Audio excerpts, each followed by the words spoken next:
live debate. IntelligenceSquared.com.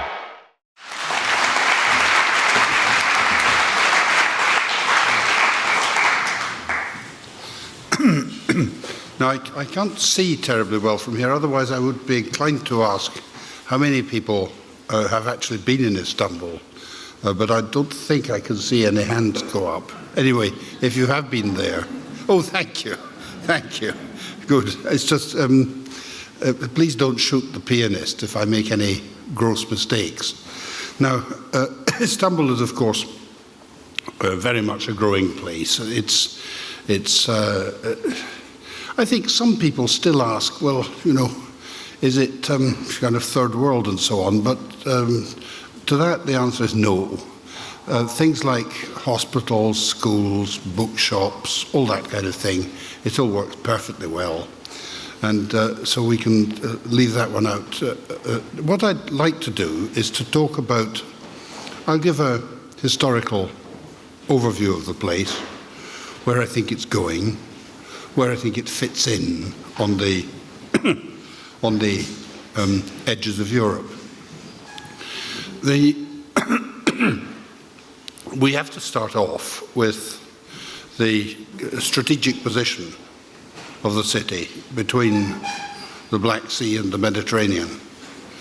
And that goes back to, as it was called, Byzantium. We didn't actually use the name Byzantium to refer to the Eastern Roman Empire until quite recently. I think it's 19th century. Still, Byzantium is there it's got a safe harbour, the Golden Horn. The straits are easy to stop if you want to do it. And so it gets chosen as an important city. I'm not quite sure why Constantine gave up the Western Empire.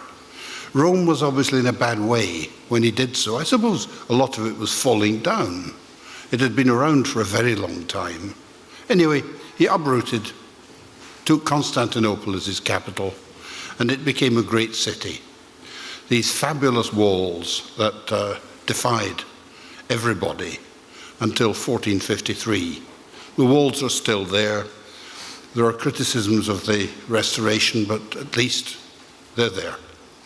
They defied all comers until, as I say, 1453, and the Empire of Byzantium was, for much of the time, not all of it, a very grand thing, and the successor of Rome.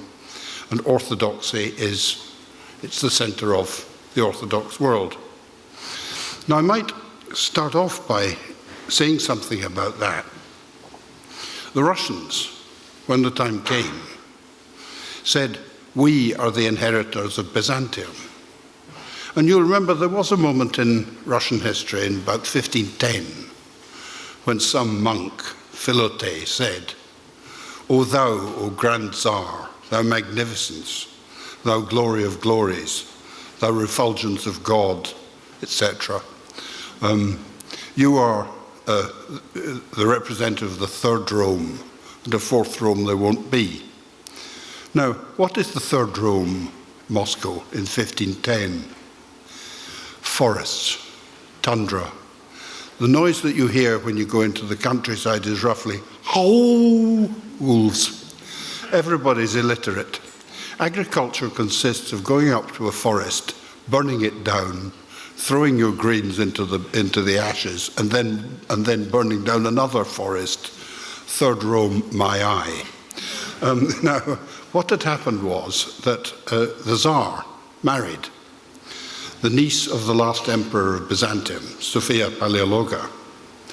Now, she had been brought up at the court of the Pope as a Catholic, and she was sent to convert this barbarian ruler to Catholicism, instead of which he converted her to Orthodoxy. The next thing is they take over the double-headed eagle of Byzantium, of Eastern Rome, and adopt it as the Russian crest, claiming the inheritance of Rome. No, that's not how it happened. The double-headed eagle, I'd always assumed it was the eagle of Rome, split in two when they split the empire, east and west. It's not. It's an old thing. It's Hittite, marked 2000 BC. And the Seljuks picked it up, and then some monks picked it up from the Seljuks, and the Austrian emperor picked it up from the monks in 1430 and said, "We are the Holy Roman Empire." And the Russians pricked their ears up and said, "These people want to be an empire." "No, we are." So they copied the double-headed eagle from the Austrians. And the business of the Russian claim to Byzantium is, I'll try to be polite, but it's fraud all the way along. And the Russians know it. When the Serbians rebelled in the 1870s and appealed for volunteers in the name of Holy Russia and the Orthodox banners, 40 people turned up who were generally bad hats. And if you'll remember Vronsky and Anna Karenina with toothache. So we can dispose of any idea of Russia as the natural inheritor of the Orthodox world. But it's there. It's a dimension. Now, why did Byzantium collapse, as it did in 1453? And again, we run into hard luck stories. The poor old Greeks, whose empire, after all, it was, will say that the Turks arrived and committed rapine all over the place, end of Byzantium. Now, for about 500 years, there's a kind of Byzantine underworld. Now, again, it's terribly difficult dealing with this kind of nationalist nonsense, because the truth is that Constantinople was ended, not by the Greeks, but not by the Turks, but by the Italians. It's a complicated story, but Venice, using Norman mercenaries, got involved in the middle period of the Crusades. And the Crusades, the initial crusading impetus, let's protect Jerusalem from the infidel, that had sort of run out, and on the open frontier, people really get along tolerably well. It's very difficult to arouse any kind of crusading spirit. And the emperor, the Byzantine emperor, owed money to the Venetians. And there was a Byzantine pretender whom the Venetians wanted to put on the throne. So they got over the walls of Byzantium and ransacked the place. They ransacked it. All the best bits of Constantinople were carted off, insofar as they survived at all, to Venice, to the Vatican, some of it to Paris. Constantinople was despoiled, and it never really recovered. The Latins set up their own man, Baldwin, in the Latin kingdom. Eventually that collapsed, and the new power that entered the area is the Turks. They had come into Anatolia. There were not very many of them. They're good soldiers, nomads, and they are a presence as mercenaries around. And they started making little alliances here and there with the Byzantines. And in the course of a surreal Byzantine civil war, the Turks were ferried over to fight for one faction by the Genoese. It's not true that the Turks go plod all the way from conquering and so on. They're one among a number of elements, including Catalans at that time. It's terribly complicated. One thing is clear. Constantinople has its last great moment in about 1320, and there is one fabulous monastery which has survived. It's called the Karyajami, the Chora. There, the frescoes, it's the last, in the style of Giotto, frankly. They must have been looking at some Italian things. They're absolutely wonderful. That has been preserved just by the walls. But after that, it's downhill. The economy is dominated by Venetians and Genoese, who fight each other and manipulate this bit of Byzantium against that bit. There was quite a lot of intermarriage with the Turks at that stage, incidentally. It's nonsense to think of some, who was that idiot who wrote about clash of civilizations? It's nonsense to think of the civilizations as clashing. And Constantinople begins to take its present shape. There is the imperial capital, Istanbul, with the Hagia Sophia, the Pantocrator, and such churches as the Venetians and the Normans had left. Its population was declining, and the great buildings were all collapsing. Then, on the other side of the walls, there is Pera, a Greek word meaning over the river, over the sea, and Galata. And Galata, there's a lot of people shake their heads and say, where does the name Galata come from? It's obvious, because it's the same word as Galatians, as in St. Paul. It's Gaul. It's a variant of Welsh. And what it is the Celts. 3 Celtic tribes had wandered into Anatolia after Alexander. They were mercenaries for the local kings. And they eventually set up their own place with Ankara, funnily enough, as its capital. It seems to be obvious that Galata means Celt, because they were there. It's true the Celts don't leave much in the way of archaeology. I mean, it's a problem about Celts. It tends to leave broken bottles, but so we can't tell.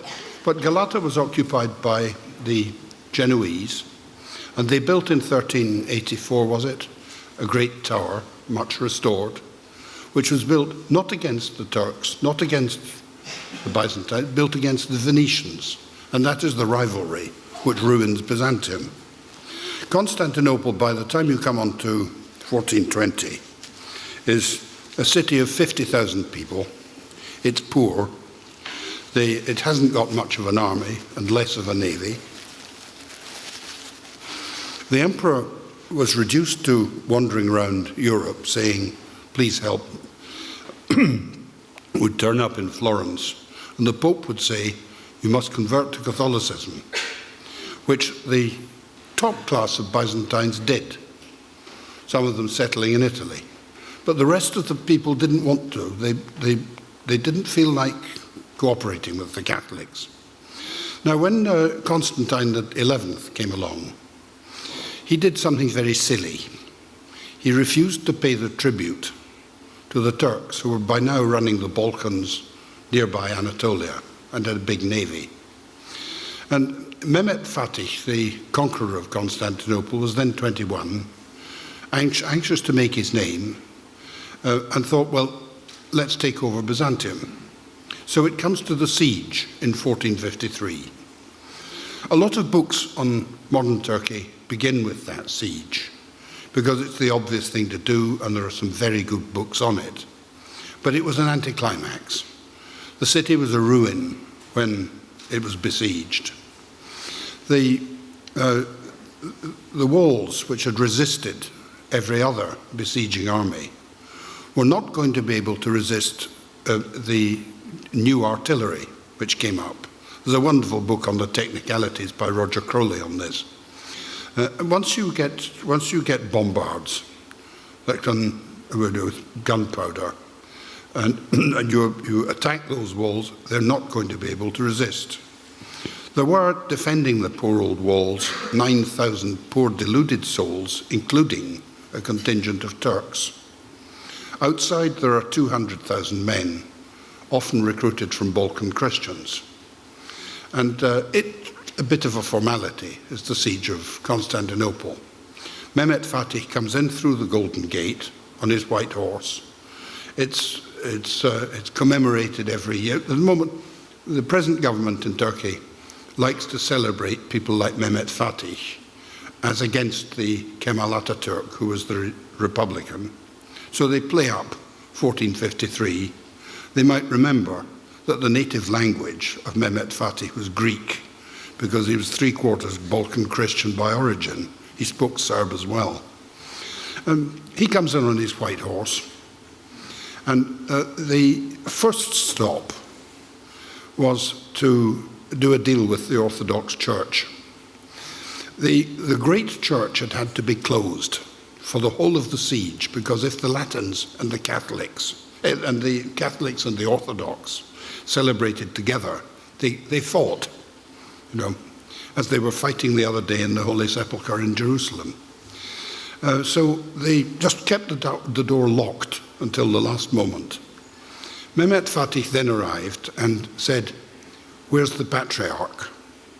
And the Patriarch was under arrest because the emperors didn't want to know about him.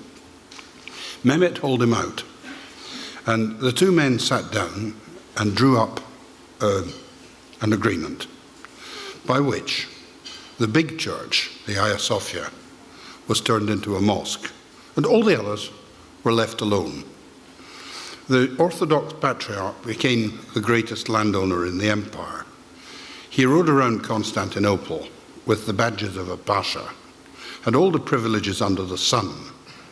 And that document was drawn up in Greek, and it addressed the Patriarch in Greek as megas authentes, which was the way you addressed a Byzantine emperor, great prince, megas authentes.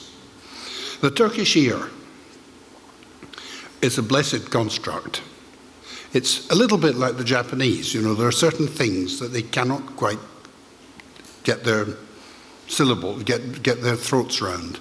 They can now, but in those days they couldn't.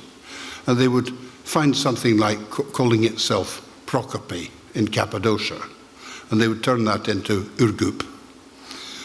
I think they did the same thing with Constantinople.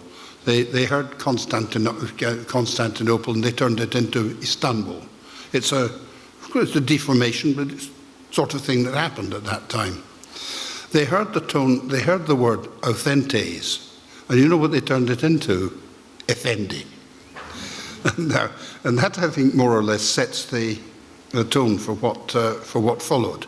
In the great century of the Ottoman Empire, that 16th century, the long 16th century, let's call it. In that great century, you can call it a Greek-Turkish synthesis. The Orthodox flourished. There's a kind of a brilliant Romanian historian called Iorga, wrote a book called Byzantium After Byzantium, which just about sums up that atmosphere. And it's the great century of the Ottoman Empire when everything seems to work like clockwork. It's not just the army running to the Balkans, taking over half Persia, getting into Ethiopia. It's not just the artillery being sent off to Indonesia. Things like hospitals, for instance, work very well. I get very interested in a curious phenomenon, why the center of Anatolia is denuded of trees. It's terribly bleak and eroded. They're getting over it now, but it's been a long story. Why is it without trees? Because in the old days, the government was strong enough to say to peasants, no goats, and to stop it happening. Somewhere around the 1630, 1640, maybe, the government of the Ottoman Empire seems to lose its grip. Whether it's inflation, one possibility, whether it's climate change, new varieties of malaria, but whatever you think about it, it's round about 1650, you can tell in the city itself that the bottom is dropping out of the old formula, that it carries on, but it's becoming repetitive and tired, and things are beginning not to work. I sometimes wonder, is it fair to argue that in the 1630s, 1640s, there's Islam, and the same is, I'm afraid, true of Catholicism, becomes a kind of dead hand. It stops people from learning things, from doing new things. Anytime anybody, thinks of, if you think of, counter-Reformation Catholicism, think of the comparison, which I think works very well, of Turkey and Spain. In Spain, for instance, you were forbidden to bring in foreign books about anything, particularly Dutch. Now, the Dutch do very good ships.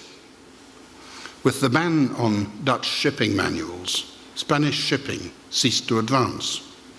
In fact, it made so little advance that when it came to the Battle of Trafalgar in 1805, there were 120 Spanish ships, 90 of them were sunk, another 15 or so were sunk by the storm that followed, and the King of Spain devised a medal which he struck and awarded to the captains of the ships which had not been sunk. And this is typical of this kind of dead hand of religious orthodoxy in the 1630s and 1640s. Now, I know I am treading on difficult territory. And I also know one other thing, my own knowledge of this, is to say that the very best second hand. But it is a curious thing that an empire which had been capable of all sorts of advances couldn't do it after about 1640. There was an interesting case, in 1683 when there was an earthquake. And the ulema said to the then Sultan, Murat III, this earthquake happened because you have got telescopes on the top of that tower trying to probe the secrets of God. What they were simply trying to work out the stars for navigation purposes. And the ulema persuaded the Sultan to throw the telescopes away, and it's the end of Ottoman shipping, in effect. What had once been a great navy no longer is going to be a great navy. And then you come on to the 1630s, 1640s, when the sultans who had been pretty formidable characters suddenly get caught up in court intrigues. The Sultan's mother becomes all important. There's the world of, was it Dryden called it, where ladies interpose and slaves debate.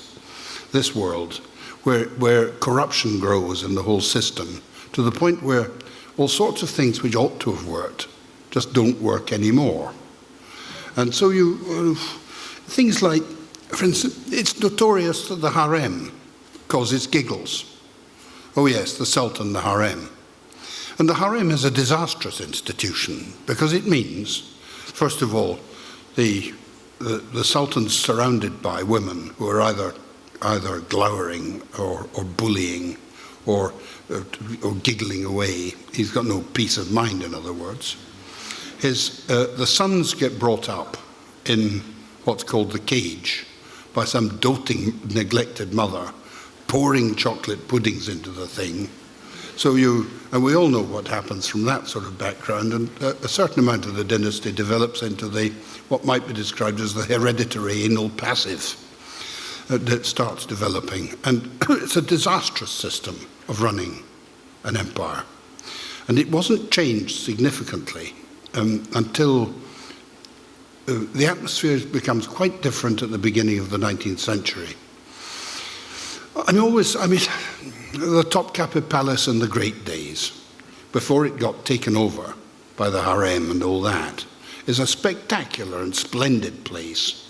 After that, there's a terrible, sad atmosphere to it. I've got my doubts any time I go into it because I'm reminded of what went on in the late phase of the palace. Now, the 18th century is, the early 18th century is all right. There's an element of internal, external peace. They can extract money from somewhere, so there's some pretty buildings from that period. They're pretty rather than interesting. Bits of the city develop.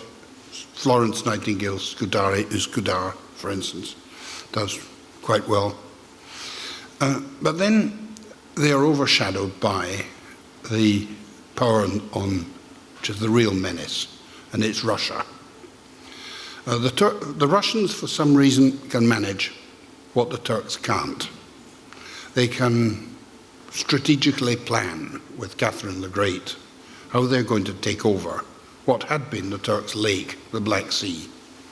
It was a very important thing. The Turks had control of the trade that came down from Central Europe through the Danube into the Black Sea. A lot of money there. The Crimea was an ally. They dominated the Caucasus, and when the Russians come in and take away all that, a lot of the Ottomans' money goes, and you can see that by the end of the 18th century, the empire is becoming quite poor.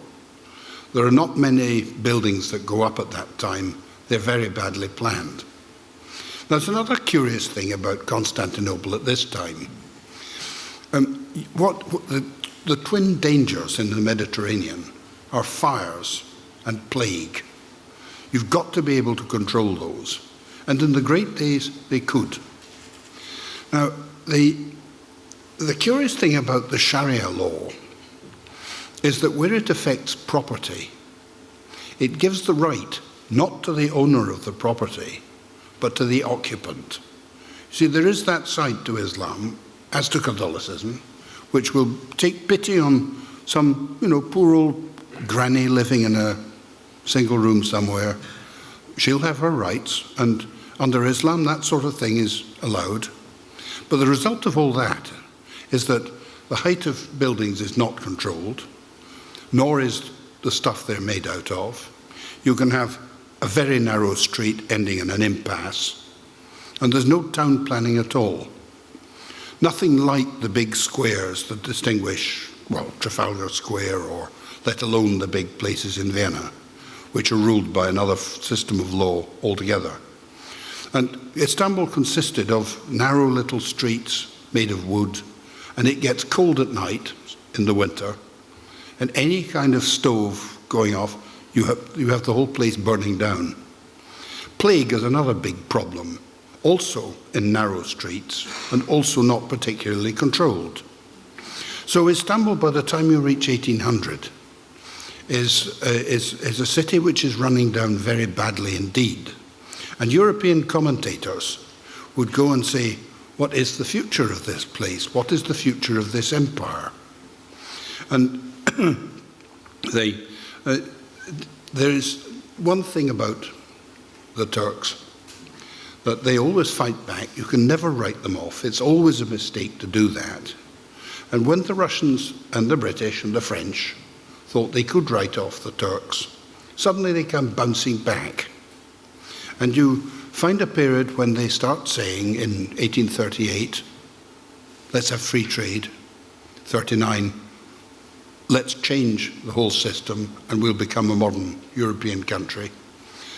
All sorts of things go wrong with it, but you have a period, the Tanzimat, when a modern Ottoman Empire capital emerges. And you can see the vestiges of it, more than vestiges, in old Istanbul, the Persian embassy roundabout. My favourite building in the whole city is what might be described as the first Quango. All of this cost a huge amount of money. The Turks were ripped off by bankers who didn't know when to stop. So they went bankrupt in 1876, and their public finances were taken over by something which was called the Caisse de la Dette Ottomane. Now, interesting enough, the Greek public finance in the same period was also taken over by I don't know what it called itself, the treasurer of the Greek debt or something. And foreigners took over, and they built themselves a fabulous building, which is now the Istanbul Boys' School, it's lit up at night, put up by an Italian, French ambassador, architect. And there are out of that period, there are very good things. The outstanding piece in Istanbul, which developed at that point, is the European town, Galata. There, they moved in, for the most part, French, Italian architects. But the Turks were also learning. And when you look at some of these buildings, they're on the Galata side, if you go up by tram and just simply look upwards, they're very, very good, some of the detailing, very nicely worked out, all that. That area was occupied largely by Christians and Jews. In 1956, there came what I think is the worst mistake in the history of modern Turkey, when a riot chased those Christians out. It was an awful thing to do. It was witnessed by Randolph Churchill. All the best shops, half the stock exchange, the people who knew how to do things tended to be Greeks or Armenians, and it was absurd to chase them out. The area was then squatted by gypsies, Kurds, people from anywhere. I've got a flat in that area, and you can sometimes be kept awake by gypsy weddings, which go on for 3 days. And then, about 20 years ago, the process of gentrification happened, and it's now going hand over fist. It's quite interesting to see how it's being done, but Istanbul is very much recovering. Now, I'm galloping over an enormous period. It comes in the end to that disastrous point when pretty well everybody just wrote off the Turks.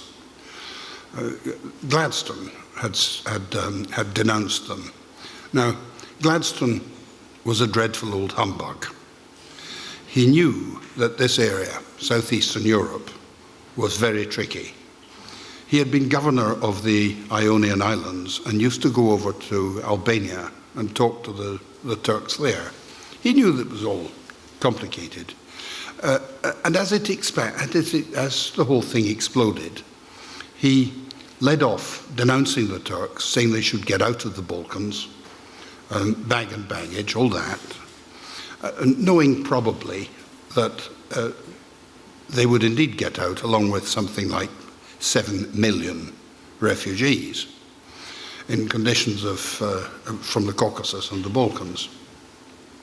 But by 1890, Salisbury, also writing off Turkey, they'll never be able to turn the corner.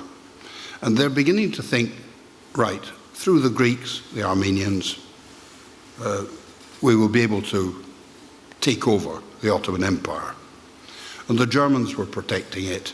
And it comes to those awful Balkan wars when hundreds of thousands of refugees were driven out. Salonika, a Turkish Jewish city, ethnically cleansed in the end, not at once. The tragedy of Smyrna, all that, in this period. The Turks were protected by the Germans. And they said in the end, if we don't go to war, we will become a sort of football for the powers to carve up when they make a compromise peace.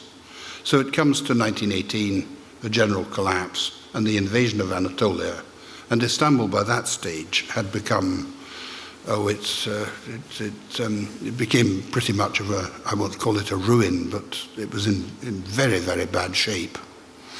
Then comes the Turkish nationalist resistance from Ankara, which, led by the Turkish nationalists, said, the Balkan nations have set up nation states, we'll do it too.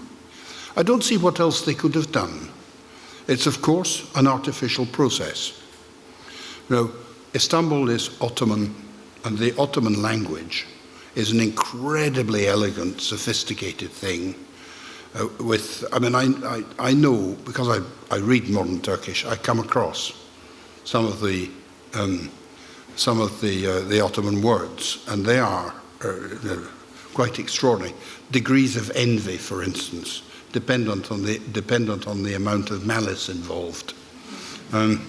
My favourite, if I can say so, is a book I found in the Red House, which is Muyalim, and that is described as a condition of looseness of the bowels that is just about controllable.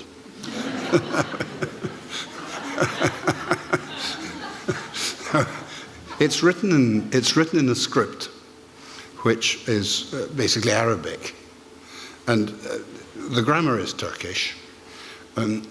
Arabic has got 3 vowels and 4 varieties of Z, depending on how much D there is in it. Turkish has got 8 vowels, and a Turkish sentence in the old script could mean 12 things. You really had to know the context to work it out. So not surprisingly, there are very few people who are literate.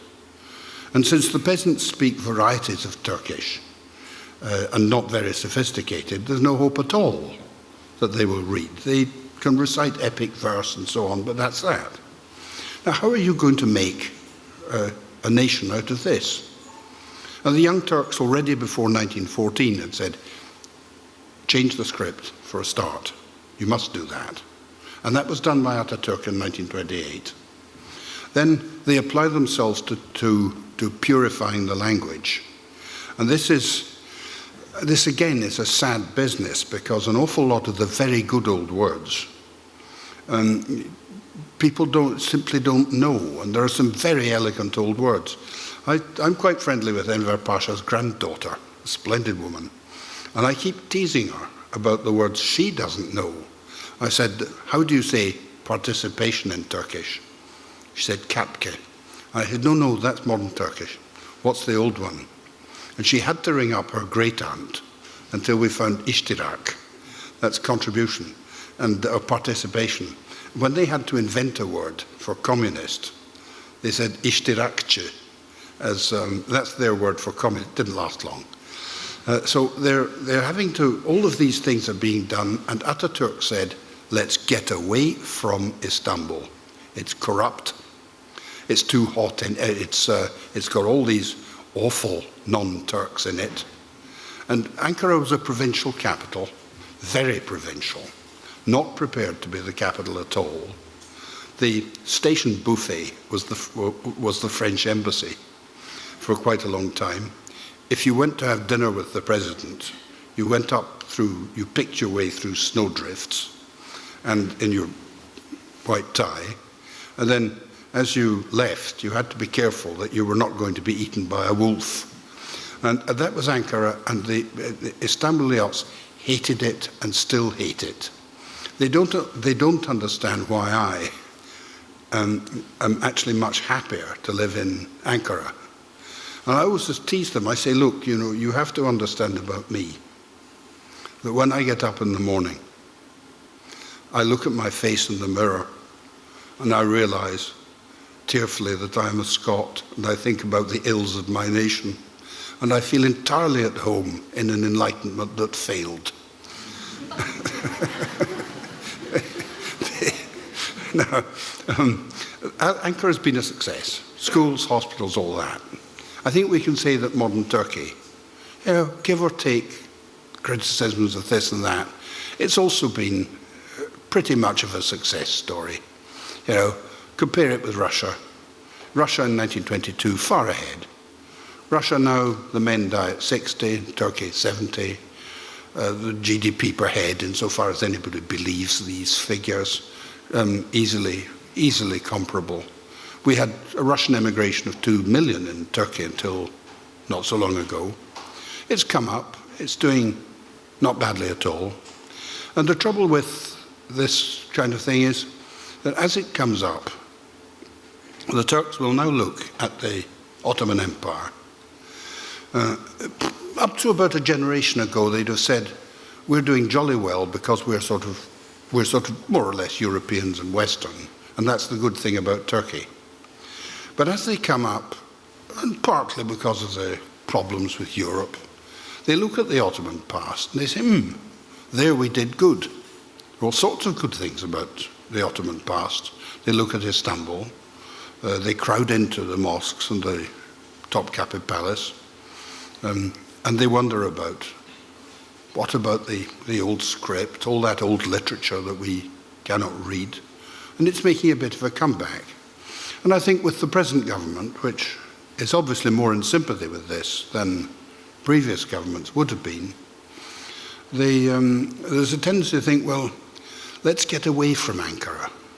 Ankara, which is secular, which is the heart of the Turkish Republic, whatever its achievements, let's go back and let's have the capital in Istanbul again, and then it will be the head of a new sort of caliphate, which will have resonance all over the Arab world, right into Central Asia. In other words, they're coming back with the dream of the Ottomans. Quite frankly, I mean, looking at it purely practically, if you want to kill a city, call it the capital. They're much, much better off if they confine government to its own reservation, where it can make its own noises. And Ankara is now a sort of mixture of Canberra and Bangladesh.